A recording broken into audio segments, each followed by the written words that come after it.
से दोस्तों ने, तो मैंने आज ऐलान किया कि इस मरतबा टाउन की तरफ से 10 अफराद जो हम भेजेंगे, जो 10 मुलाजिम और 10 जो अपने मेंबर की तरफ से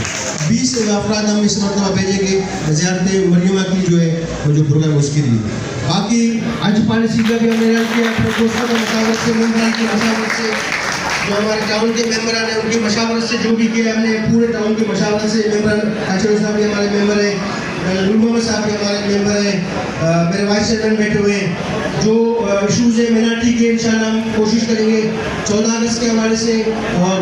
25 दिसंबर के हवाले से, तो हम अपने दोस्तों को शायरा बशारा लेके चलते हैं और चलते रहेंगे, क्योंकि पाकिस्तान पीपल्स पार्टी में रंग व नस्ल, कौमियत, मजहब सब बिला तफरीक जो है हम काम करते हैं। ये चेयरमैन साहब का हुक्म है, बिलावल साहब का हुक्म है और मोहतरमा के विजन है, उसकी हम तामीर और ताबीर करेंगे। जिए भुट्टो, जिए अवाम, जिए